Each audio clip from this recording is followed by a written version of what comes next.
The forest was quiet in a way that never felt natural. Darius Hale knelt by the twisted root of a towering obsidian-barked tree. His hand stained with antiseptic foam as he checked the creature's pulse. It was faint, shallow, like a candle flickering in a storm. The beast before him was unlike anything he had ever seen on his salvage expeditions through the border worlds. Its scales shimmered faintly under the twin suns, a deep iridescent blue, broken by streaks of blood that smelled faintly metallic.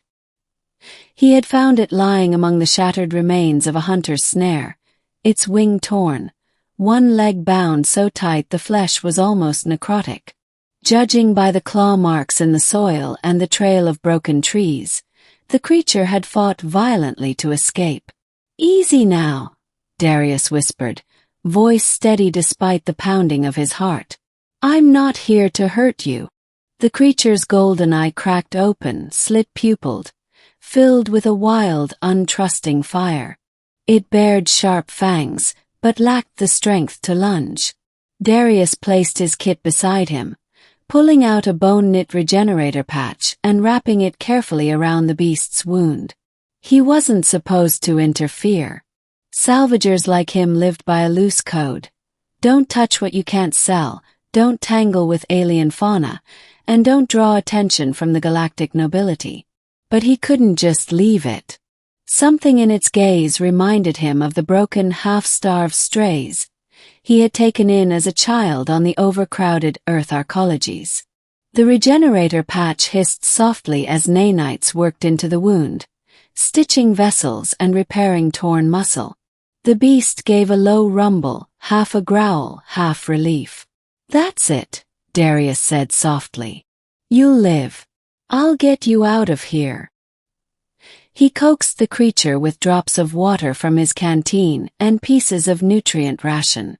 Its tongue, forked and surprisingly delicate, lapped at his offering. By the time dusk fell, the beast had managed to haul itself onto its 3 good legs. Its head nudged against his arm briefly before it limped back into the shadows of the forest. Darius figured he'd never see it again. He was wrong. The Baroness arrives. 2 nights later, the sky above the salvage encampment burned with fire. A fleet of sleek, violet-crusted ships descended, their hulls bearing the sigil of House Vale, the aristocrats who ruled this system with an iron hand. Darius cursed under his breath as the camp buzzed with panic. House Vale's reputation was legendary. Merciless taxation, brutal punishments, and an obsession with personal possessions. From the lead cruiser emerged a woman wrapped in a cloak of black silk and silver plates of ceremonial armor. Her eyes were violet fire, her hair cascading like molten obsidian. This was Baroness Leora Vale herself, ruler of Varani's prime and known across the quadrant for her cruelty and her beauty. At her side was an honor guard of heavily armed soldiers, their visors glowing red. "My beast," she declared to the gathered salvagers, her voice carrying with unnatural resonance. "One of you has taken it. One of you will return it. Or you will all burn." Confused glances rippled through the crowd. Darius's stomach turned to stone. The beast hers. The Baroness's voice grew sharper. "It answers only to me. Carries my mark. Who among you dares admit what they've done?" Silence. Salvagers valued survival above all else. None would risk stepping forward. Then, like a knife, golden eyes appeared in the dark beyond the camp's perimeter. The injured beast had returned. It limped forward, stopping beside Darius. It pressed its head lightly against his hip, as if choosing him. Gasps rippled through the salvagers. The Baroness's gaze snapped to Darius. Her lips curved in something between amusement and fury. "You!" Interrogation. Moments later, Darius was dragged into the Baroness's command chamber aboard her flagship. He was forced to his knees, wrists bound with a filament that burned faintly against his skin. The beast, her beast, rested nearby on a cushioned dais, already attended by robotic medics. It growled softly when the guards pushed Darius too roughly, an unmistakable note of protectiveness. Baroness Leora leaned forward in her throne of living metal, her eyes locked on him. "You touched what is mine," she said, her tone dangerous. "Do you have any idea what that means?" "I found it in a snare," Darius said, voice hoarse but steady. "It was dying. I helped it. You presume mercy is yours to give?" The Baroness's smile was sharp. "That creature is called a Dracther. It is bound to me. It breathes because I will it. And you," she leaned closer, studying him as though dissecting a rare insect. "You are a common salvager, yet it chose to return to you." Her hand traced the air, and the beast rumbled in contentment, but its golden gaze never left Darius. Leora's eyes narrowed. "Strange. Does not bond easily, even with me. What did you do?" "Nothing," Darius said honestly. "I treated it with kindness." Her expression darkened. "Kindness," she repeated, as though tasting a foreign word. For a long moment, the chamber was silent but for the faint hum of the ship's engines. Then she rose gracefully from her throne and descended the steps until she stood before him. "You will come with me," she declared, "until I unravel why my Dracther favors you. Defy me, and I will end you where you kneel, bound to the Baroness."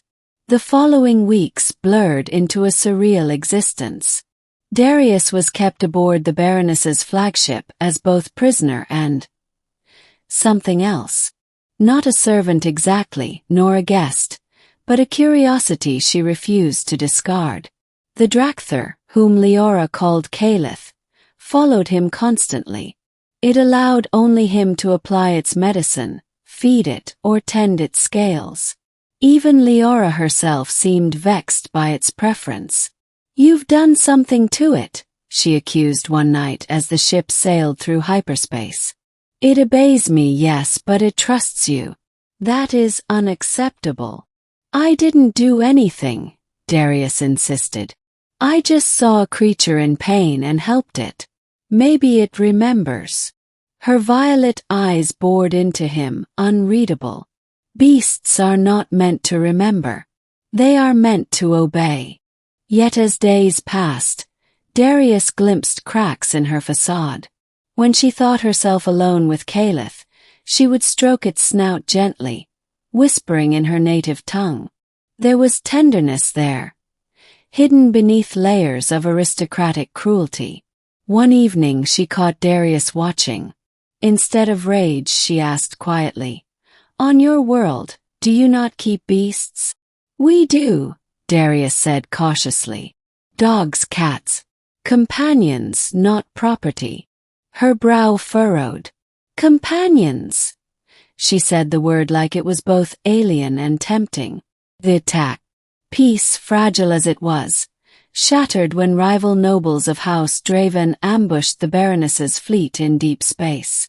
Plasma fire lanced through the darkness, rocking the flagship violently. Alarms blared. Soldiers scrambled. The Baroness stood tall in the chaos, her presence unshaken, but Darius could see the strain in her eyes. Caliph roared, wings spreading wide despite its healing wounds. When enemy boarders breached the hangar, it was Darius, not her soldiers, who leapt to Caliph's side. Together they fought, man and beast, Darius wielding a salvager's shock lance while Caliph ripped through armored foes with tooth and claw. The Baroness herself joined the fray, a blur of violet energy as she cut down attackers with elegant brutality. But when she faltered, an enemy blade grazing her side, it was Darius who dragged her back.